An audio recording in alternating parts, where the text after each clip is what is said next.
11 anos antes da Batalha de Yavin, Tatooine estava em um período incrivelmente difícil de sobreviver, em um período chamado a Grande Seca, uma das piores secas que já aconteceu em Tatooine nos últimos anos. E devido a isso, Jabba o Hutt, com toda a sua inteligência, resolveu instituir um imposto chamado a Taxa de Água. E para cobrar essa taxa, Jabba contratou inúmeras pessoas para fazer as cobranças. Segundo as fofocas de Tatooine, Jabba coletava água para poder tomar longos banhos durante a onda de calor. Obi-Wan Kenobi, no seu diário, diz que esses rumores provavelmente não eram verdade, dizendo que ele conheceu Jabba pessoalmente e que ele nunca tinha se banhado em sua vida. Mas foi durante essa época que os capangas de Jabba foram até a Casa dos Lars para coletar o imposto de água. E Obi-Wan Kenobi, o nobre Jedi, ajudou os Lars sem eles saberem, eliminando esses cobradores de imposto. Algum tempo depois, tio Owen pessoalmente disse para Obi-Wan manter distância do garoto Luke Skywalker. Owen não queria as influências de Obi-Wan e toda a lavagem cerebral Jedi no pobre garoto Luke. Mas tio Owen em breve vai aprender a ser um pouco mais humilde e gentil com as outras pessoas. Um pouco tempo depois, Jabba ficou sabendo que Obi-Wan tinha feito com seus coletores de imposto. E para solucionar esse problema, Jabba contratou um Wookiee chamado Black Krrsantan com a simples missão de encontrar e matar a pessoa que parou os seus cobradores de imposto. Krrsantan e dois homens encontraram o local onde tudo aconteceu um ano atrás, durante a época da Grande Seca. 5 dos homens mais barra pesada de Jabba foram simplesmente eliminados e ninguém viu nada. Krrsantan, no meio do deserto, conseguia até sentir o cheiro dos inimigos. Na distância, a casa dos Owen.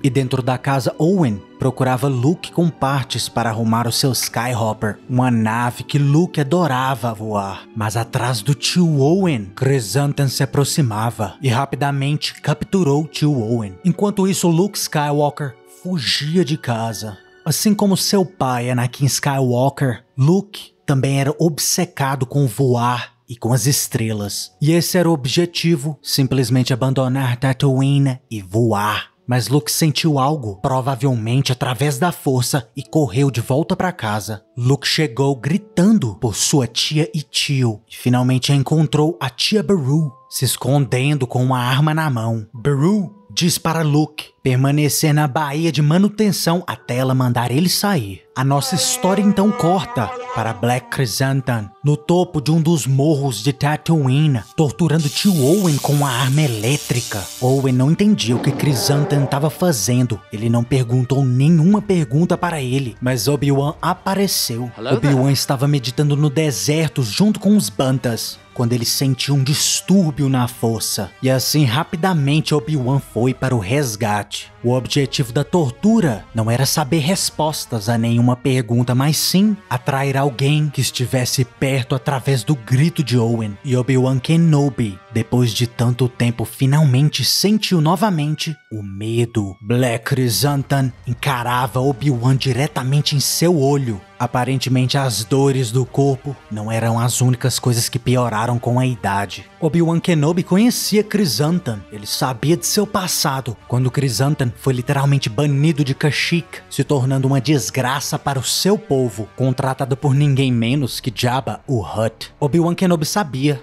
que ele era o homem que Krrsantan tanto procurava, e Obi-Wan deu a oportunidade de Krrsantan virar suas costas e simplesmente ir embora. E como cortesia, Obi-Wan tomou um soco na cara. Tio Owen gritou por Obi-Wan e Obi-Wan tomou uma mordida de Krrsantan. Em uma cena anterior, a gente viu o rosto de Krrsantan exatamente como o de um gorila. E eu acredito que isso foi feito propositalmente. E se você não sabe, a mordida de um gorila é uma das mordidas mais fortes do reino animal, apesar dos gorilas serem geralmente herbívoros. E Obi-Wan Kenobi tomou uma mordida dessa no braço, sem dúvida, algo extremamente doloroso. Krrsantan sufocou Obi-Wan na beira do penhasco e jogou ele para longe. Mirando a sua arma de caçador de recompensa, Krrsantan prende Obi-Wan em uma rede elétrica. E tio Owen, coitado dele, tenta dar um empurrão em Krrsantan e é simplesmente lançado do penhasco. Obi-Wan, ainda preso na rede, pede a ajuda de seu antigo mestre Qui-Gon Jinn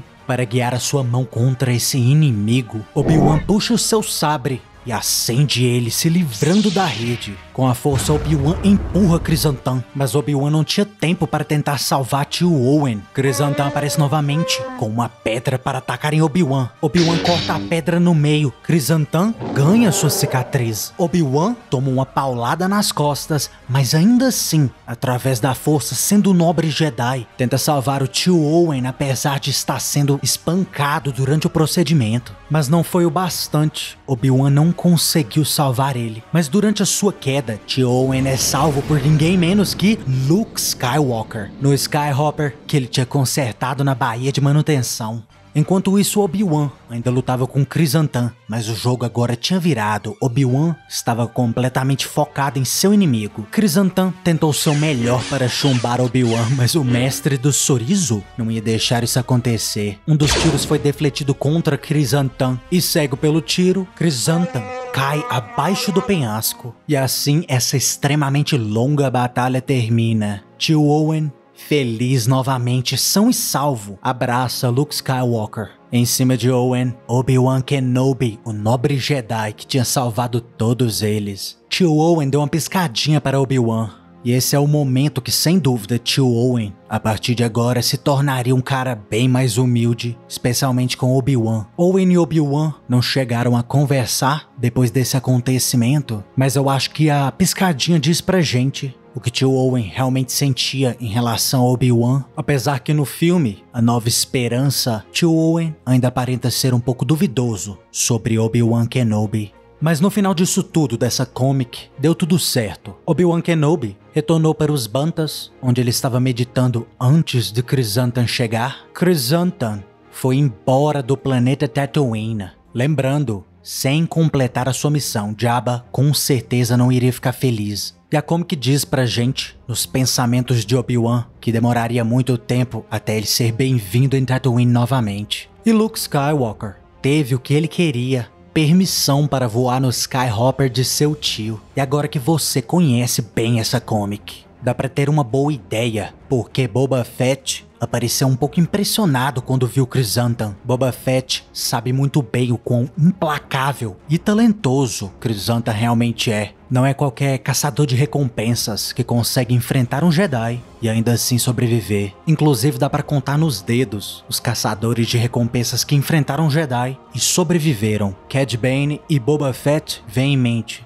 Mas e aí, tem outros caçadores de recompensas que você se lembra que já encarou um Jedi e sobreviveu? Deixe abaixo nos comentários. E se você gostou do vídeo, seja implacável, curta e se inscreva. Caso contrário... Você está no conselho, mas não o consagramos mestre Jedi.